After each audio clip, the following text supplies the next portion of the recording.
Most people feel overwhelmed when handling an estate. I'm going to show you how to quickly organize an estate with this tool in just a few minutes. Everybody tells you to talk to an attorney, but nobody really tells you how to manage the stuff in between. This tool is going to help you stay organized quickly and efficiently while you're managing a complex process of an estate. Let's dive right in. Okay, here we have our estate tool compass, and it's built on several sheets to help you manage assets, debts, belongings, expenses, as well as real estate, different project management tasks, as well as directory and contact log. So real high level kind of quick focus that we're going to go through is here. This is built for Michigan probate. So you can enter a county of the decedent or where the person lived. Instantly, you're given some key information for how to contact people or contact information and website information for handling probate in Berry County. You can also select the dates, date of death, date of filing, and that's going to auto calculate down here some of the information for us and some of the due dates. So if we change here, it's going to help us calculate some of this data. Let's move on to our assets tab. Here, our assets tab is going to calculate and track things like cash, bank accounts, investments, retirement accounts, real estate, vehicles and personal property, and all that sort of stuff. And we can kind of stay organized within these tables, and we can just simply enter our information. And so we entered a mock one already, an MSU bank account with our checking, saying that's a checking account. And then we have some data here in terms of the ownership type. And that's going to use some of the built-in logic to determine for us whether or not it's most likely to be a probate asset or a non-probate asset. Now, it's impossible to build everything and create 100% accuracy in the logic, so we do offer an executor override here function for you to determine whether or not it's going to be in probate. We have different statuses to help you keep track of things.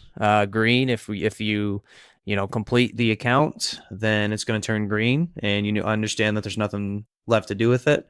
We're going to create some problems and disputes for us. We also have ownership type. When you're in early on in the process, you might not know, and so here it's going to flag for us the account. And really, this helps us. You can think about all of the different asset accounts that a person may have, and that's really going to help us stay organized in terms of managing these assets from verification to determining ownership type to making sure we have letters of authority to act. The debts tab does something similar here. You can see it at a high level with the mortgages. If we need to unknown and verify again, it's going to flag for us.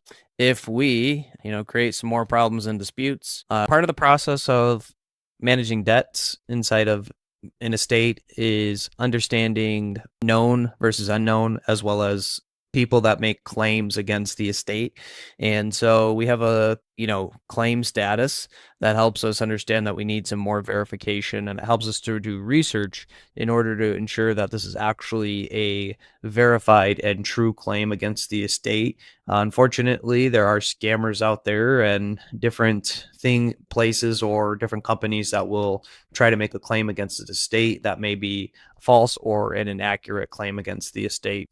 We also help track some of the more personal items or belongings, the items that maybe have more sentimental value than they have monetary value, expenses, and then most importantly, all of the tasks are here, and you can build your own tasks that you want to keep track of in items. And I think a big important thing is our directory, which feeds into our contact log so that you can record conversations and things like that with people. So if you want to talk to, somebody here, I have to fix that function there, I guess. So if you do that, you can keep track of, say, for example, the date you spoke to them.